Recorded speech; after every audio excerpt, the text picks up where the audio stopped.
প্রতি বছরই প্রতি ইনটেকেই আমাদের কিছু না কিছু শিক্ষার্থীর ভিসা রিজেকশন আসবেই তো আসবে, কারণ কোনো দেশই আপনাকে 100% ভিসা দিবে না। তারা অনেক কিছু দেখে, অনেক প্রতিদিন তারা নিয়ম চেঞ্জ করে, এবং এখানে দেখা গেছে কি একটা শিক্ষার্থীর ভিসা রিজেকশন চলে আসছে, এবং ভিসা যদি একবার রিজেকশন হয় মোটামুটি আপনি বলতে পারেন 2 বছর 3 বছর আগে আপনি আর ওই পাসপোর্টে বা আপনি আর ভিসা পাচ্ছেন না। কি কি ডকুমেন্টস আপনাকে প্রিপেয়ার করতে হবে? প্রথম ডকুমেন্টস রাখতে হবে যে আপনার পাসপোর্টের মেয়াদ মিনিমাম আপনার 1 বছর থাকতে হবে। আপনার একটা ছবি রাখতে হবে হোয়াইট ব্যাকগ্রাউন্ডে, যে ছবিতে অবশ্যই আপনার কান স্পষ্ট দেখা যাবে। এটা মেয়েদের ক্ষেত্রে একটু প্রবলেমটা, কারণ অনেক মেয়ে আছে যে হিজাব পরে ছবিটা দেয়, সো হিজাব ছবি কিন্তু তারা অ্যাকসেপ্ট করবে না। এর বাইরে যেটা ভুল হয় আমাদের সেটা হলো ব্যাংক স্টেটমেন্ট। অনেক শিক্ষার্থী ব্যাংক স্টেটমেন্ট থাকে না। জুনের লাস্ট উইক থেকে জুলাইয়ের ফার্স্ট উইক, আমরা বলি আদর্শ টাইম, জুলাইয়ের ফার্স্ট উইক থেকে আপনি শুরু করতে পারবেন আপনার ভিসা প্রসেসিং কাজগুলো। যদি শুরু করেন তাহলে আপনার জন্য অ্যাম্বাসিতে খুব একটা হ্যাজেল হতে হবে না। চাইনাতে সেপ্টেম্বর ইনটেকের ভিসা অ্যাপ্লিকেশন করার আগে কি কি জিনিস মাথায় রাখবো বা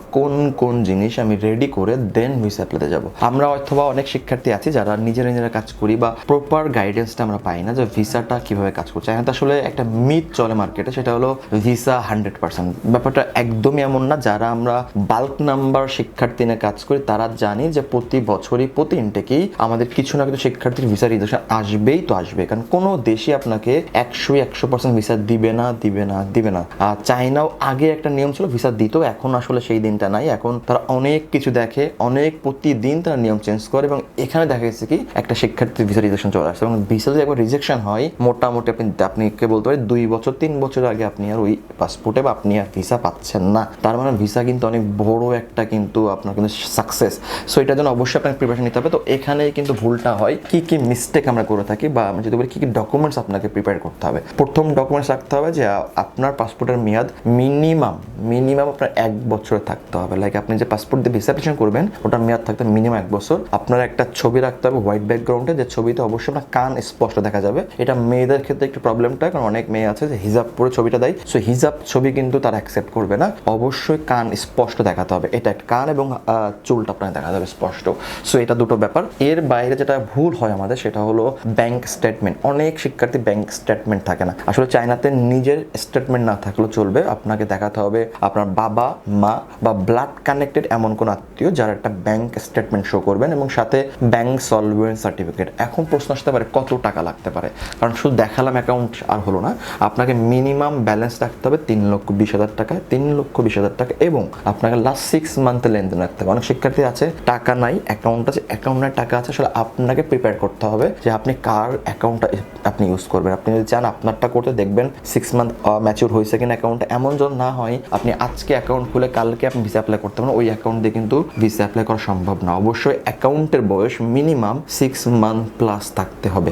যদি আপনার না থাকে আপনি বাবারটা নেবেন, বাবারটা না থাকলে আপনার ব্লাড কানেক্টেড যে কারোটা নেবেন। যদি ব্লাড কানেক্টেড কারোটা নেন তার সাথে আপনি আপনার রিলেশনশিপ সার্টিফিকেটটা শো করবেন। এতটুকুই কাজ, এর বেশি নাই।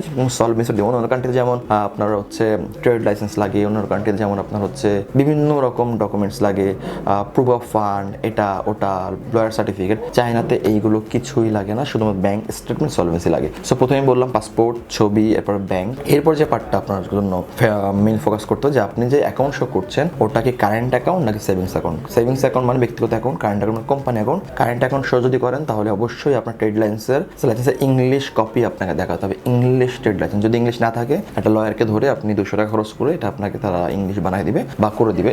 এরপর আপনাকে বুঝতে হবে যে আপনি যে ইন্টারভিউতে যাবেন সেটা কবে যাবেন। আপনি খুব আর্লি যে করবেন না, খুব লেটেও করবেন না। জুনের লাস্ট উইক থেকে জুলাইয়ের ফার্স্ট উইক, আমরা বলি আদর্শ টাইম, জুলাইয়ের ফার্স্ট উইক থেকে আপনি শুরু করতে পারবেন আপনার ভিসা প্রসেসিং কাজগুলো। যদি শুরু করেন তাহলে আপনার জন্য অ্যাম্বাসিতে খুব একটা হ্যাজেল হতে হবে না, কারণ পিক মোমেন্টে ওরা অনেক বিজি থাকে, পিক মোমেন্টে রাশ বেশি থাকে, ওই সময়গুলো কিন্তু চাপ বেশি। এবং আপনাকে প্রপার ইন্টারভিউর প্রিপারেশন নিতে হবে। লাইক কি কি প্রশ্ন করতে পারে, আপনি কীভাবে প্রিপারেশন নেবেন, উত্তরগুলো কীভাবে দিবেন, A to Z আপনাকে মাথায় বা ঠুটস্থ রাখতে হবে। এবং মাথায় রাখবেন যে আপনি কোন ভার্সিটি যাচ্ছেন সেটা ইম্পর্টেন্ট, কোন সাবজেক্ট যাচ্ছেন সেটা ইম্পর্টেন্ট, কোন সিটি, কোন স্কলারশিপ, এবং কেন চায়নাতে আপনি পড়তে যাচ্ছেন, এগুলো আপনার ইংলিশে আপনাকে উত্তর দিতে হবে। যদি এভাবে দিতে পারেন তাহলে আশা করি চায়না উচ্চশিক্ষা আপনার জন্য কোনো রকম সমস্যার পোহাতে হবে না। এরপরও যদি আপনার কোনো রকম সমস্যা মনে হয় চায়না উচ্চশিক্ষা নিয়ে বা ভিসা অ্যাপ্লিকেশন নিয়ে, আপনি চাইলে আমাদের অফিসে আসতে পারেন, আমাদের সাথে কথা বলতে পারেন। আমরা হোয়াইটার ওয়ার্ল্ড কনসালটেন্সি 7 বছর বেশি সময় তো চায়না বিভিন্ন ইউনিভার্সিটি স্কলারশিপে কাজ করে আসছি। আশা করি আপনার উচ্চশিক্ষার জার্নি WW সাথে শুরু হবে। ভালো থাকবেন। আসসালামু আলাইকুম।